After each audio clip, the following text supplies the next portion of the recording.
Compañeros, buenas tardes. Estamos aquí con las compañeras Fernanda, la compañera Mariana. Mi nombre es Dylan y a continuación vamos a hacer una reflexión. Vamos a hablar sobre el libro de Ser maricas en medio del conflicto armado.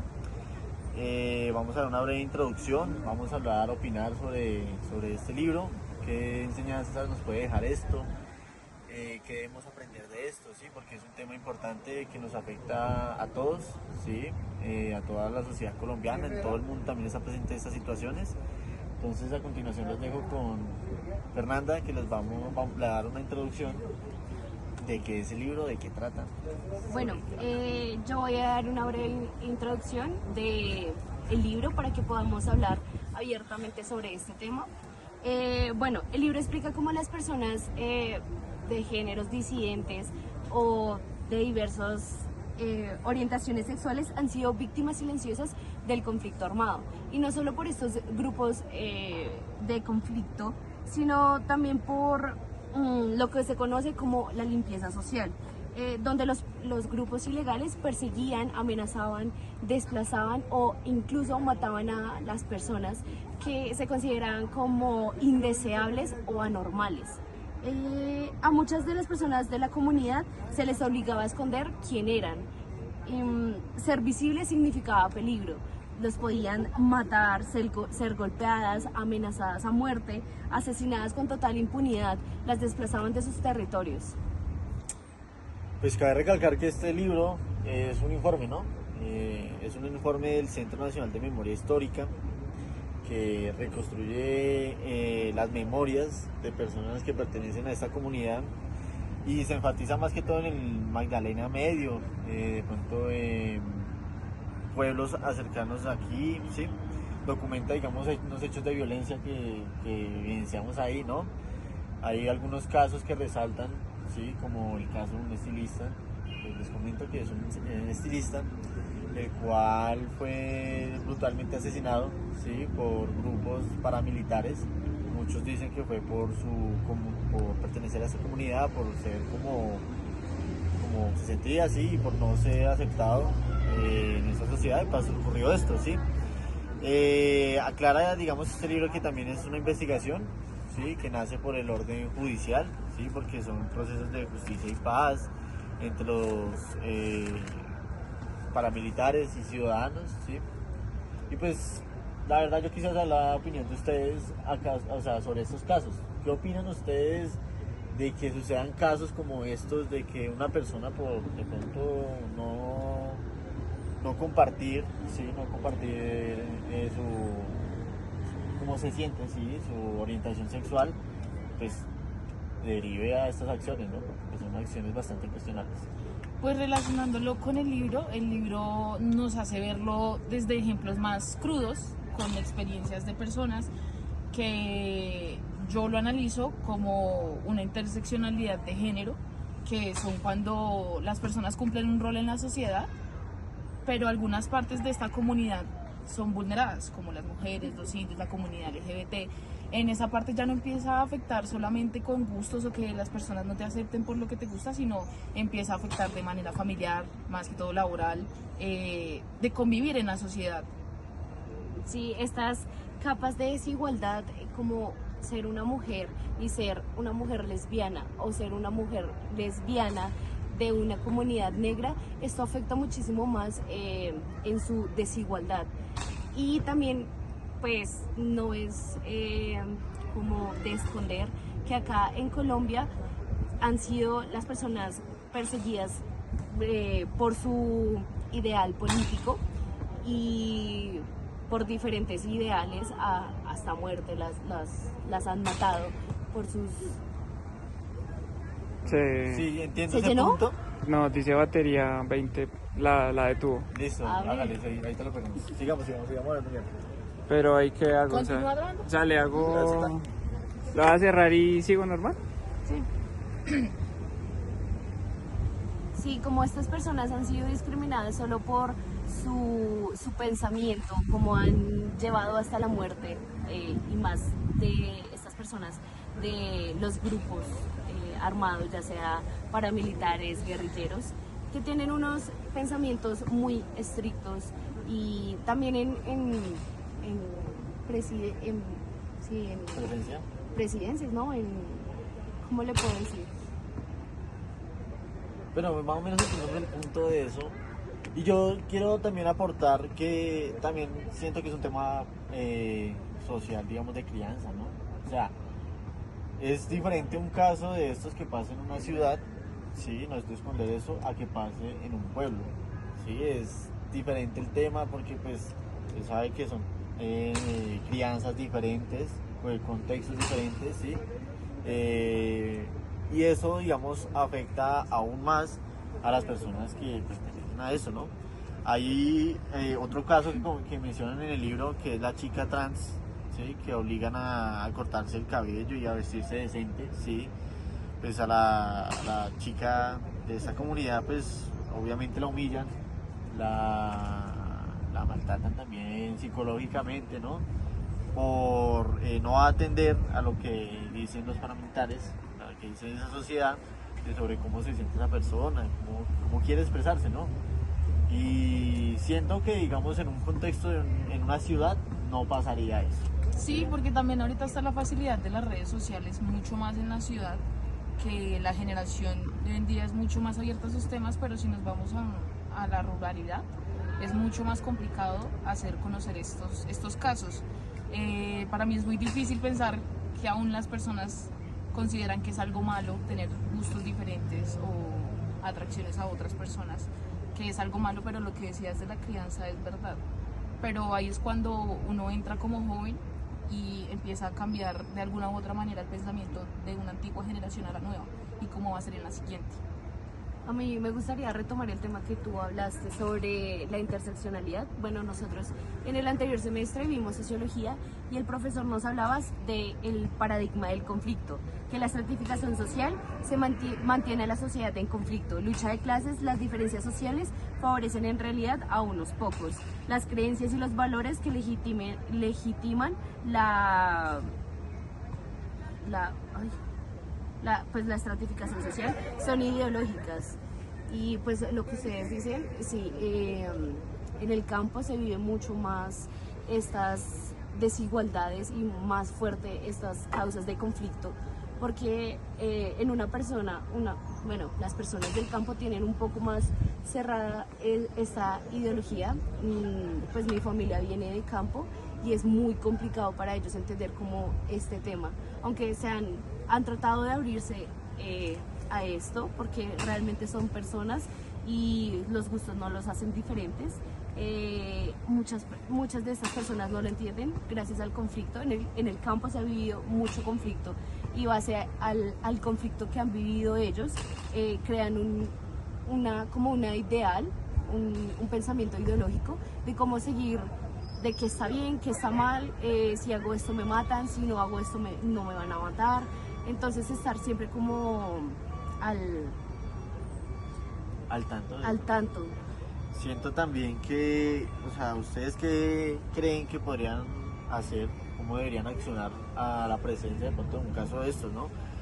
Más, digamos, en el contexto educativo, porque también en el libro nos habla del joven que fue expulsado de un colegio, ¿sí? Por orden de un comandante.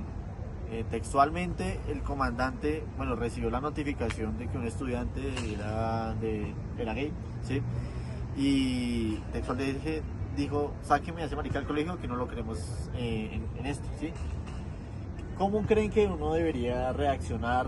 Pues obviamente sabemos que en el contexto es un comandante paramilitar, ¿no? Pero ¿cuál debería ser el accionar de eso? Pues relacionándolo el libro con las clases de Falsborda, yo siento que desde el análisis se puede llegar a la construcción de un pensamiento diferente desde personas que no fueron criadas con esto, como nosotros que somos jóvenes, de que la homosexualidad es algo anormal, piensan ellos. Siento que se puede hacer un análisis y no desde arriba, sino estando dentro de la sociedad. Yo siento que un buen ejemplo podría ser, no sé, un papá que siendo su hijo sea homosexual. Eso ya hace un análisis y un comportamiento diferente, porque pues un papá necesita analizar las cosas de su hijo y entender y comprender y acompañar.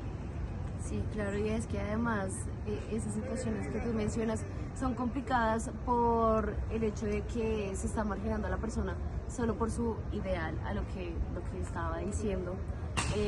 ¿Cómo es posible que se le niegue la educación a alguien solo por un gusto, por un pensamiento? Es muy injusto, aunque actualmente hay muchas políticas que están tratando de apaciguar ciertos temas, que seamos más libres, más abiertos de mente, que no critiquemos a las personas y no las juzguemos solo por su portada. Corte. Bueno, y pues yo siento que la enseñanza que nos deja este libro, la importancia de que exista este libro, es que la memoria de estas víctimas casi nunca había sido contada, ¿no? Su identidad era como usada como una excusa, ¿sí? Para controlarlas, para castigarlas. Y la homofobia, la transfobia, el machismo se mezclaron con la guerra y creaban una doble vulneración, ¿no? a estas personas. Claro, y es que esto siempre ha sido tocado como un tema tabú, y leer este libro nos hace como entrar en conciencia de todo lo que ha vivido estas comunidades en estos pueblos y en los conflictos armados. Pero bueno, yo creo que debemos hacer entrevistas a personas para conocer como su punto de vista, que ha sido parte de la comunidad, y más que esta es una universidad pública, a ver cuál es su pensamiento, ¿no cree? Vamos a hacer entonces unas entrevistas a personas que pertenezcan, que no pertenezcan a la comunidad, Sí, también, para escuchar claro. su opinión, a ver qué piensan sobre eso. Entonces los dejamos ahí con las entrevistas. Listo, estamos con... Manuel Arevalo, ¿Cuántos años tienes? tengo 19 años, ¿Cuál es tu orientación sexual? soy gay. Ok, te voy a hacer un par de preguntas. ¿Por qué es fundamental incluir a las voces LGBTIQ+ en la memoria histórica del conflicto? Es supremamente importante porque digamos que la comunidad LGBTI fue una de las comunidades que durante la época de la violencia se vio más afectada, ¿sí? Digamos que tanto, y es una de las que hoy en día todavía se ve más afectada, tanto en conflictos internos como en conflictos externos, fuera de, digamos, tanto del país como fuera del país. Y es importante pues conocer estas historias y conocer estas experiencias y estos puntos de vista de las personas que estuvieron en el conflicto y que hacen parte de la comunidad, ya que de esta manera se puede, bueno, sí, digamos que rememorizar y mejorar ese tipo de aspectos. Ok, ¿cómo crees que estas historias pueden aportar a los procesos de verdad, justicia y reparación en Colombia? Un montón, porque pues son las voces de la experiencia y desde las voces de la experiencia es que se dan los cambios. Entonces no solamente estas mismas personas, sino en el momento de escucharlas, en el momento de tener en cuenta su opinión y esas experiencias se puede, como dije anteriormente, se puede mejorar y de esta manera se puede pues lograr una justicia y una paz mucho más próspera. Y por último, ¿qué retos sigues enfrentando hoy? ¿Qué retos siguen enfrentando hoy las personas LGBTIQ+ en contextos de violencia o exclusión? Muchísimos, digamos que hoy en día sí ha mejorado esta situación y esta cuestión de conflictos, sin embargo pues se ve hoy en día, digamos por ejemplo en el Medio Oriente se ve muchísimo aún este tipo de exclusión hacia personas de la comunidad y ya digamos poniéndolo en un contexto colombiano hay todavía mucha violencia y mucha discriminación, en especial pues de parte de personas adultas pues en general a personas de la comunidad. Y todavía se ve hoy en día, sobre todo en las calles, en el transporte público, se ve este tipo de violencias, comentarios ofensivos o pues con una sola mirada ya se ve como tal la discriminación. Dale, muchas gracias. Adiós. Bueno, estamos con Lía, ¿cuántos años tienes? 21 años, ¿Qué orientación sexual tienes? bisexual. Bueno, en contexto, ella se leyó el libro, entonces vamos a tener una visión más clara sobre el libro.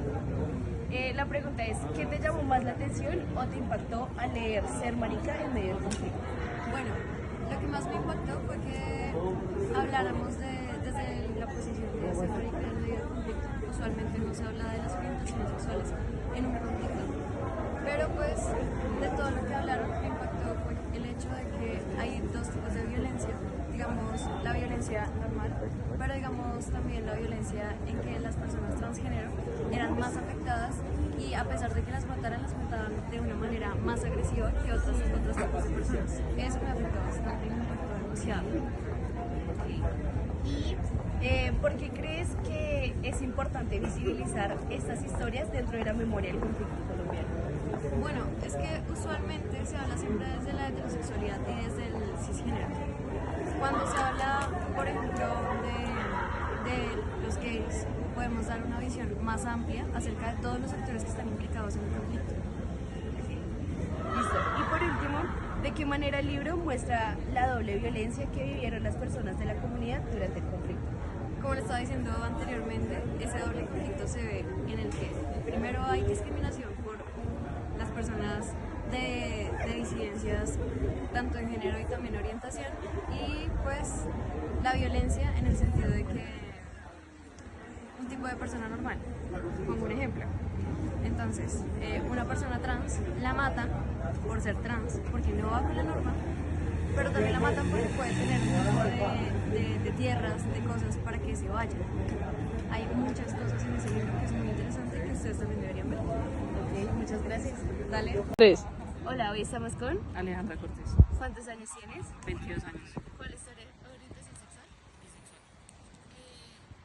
¿Cómo este tipo de obras pueden ayudar a transformar los imaginarios sociales sobre la diversidad? Pues según lo que me estuvo hablando la compañera, este tipo de obras pueden ayudar a transformar la realidad tanto desde una visión de verdad, desde una visión de hablar las cosas desde la sinceridad y desde la honestidad, puede hacer que las personas de algún punto abran la mente, y al escuchar a estas personas a través de sus experiencias personales hace que otro tipo de personas las escuchen, las identifiquen y las apoyen. Ok. ¿Qué crees que debería hacerse desde las instituciones, desde la sociedad, para proteger y reconocer plenamente a estas comunidades? Pues yo creo que principalmente implementar políticas públicas, siento que eso es muy importante.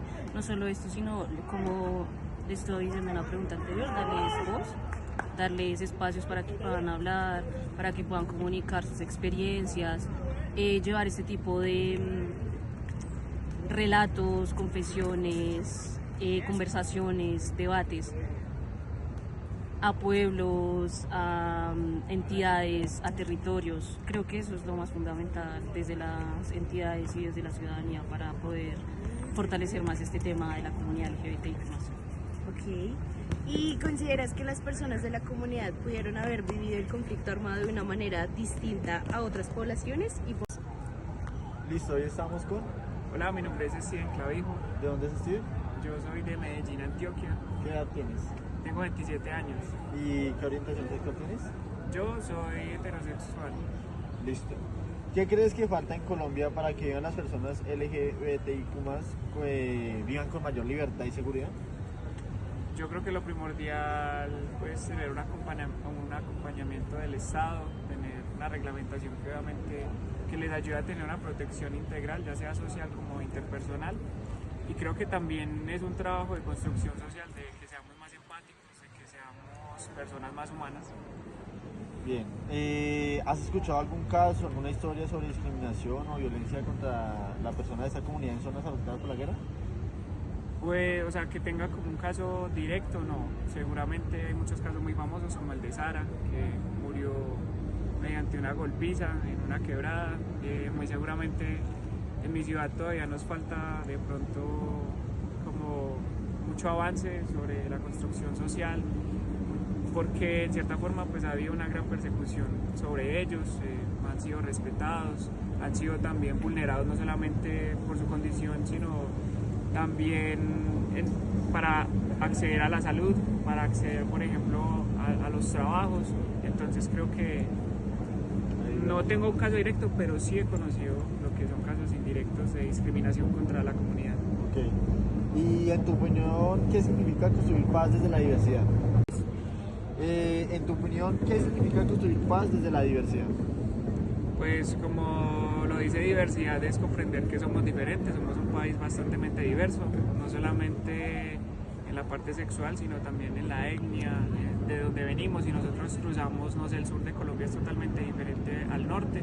Entonces creo que la construcción de paz va obviamente desde el interior de la persona hacia lo que yo le demuestro a la otra persona.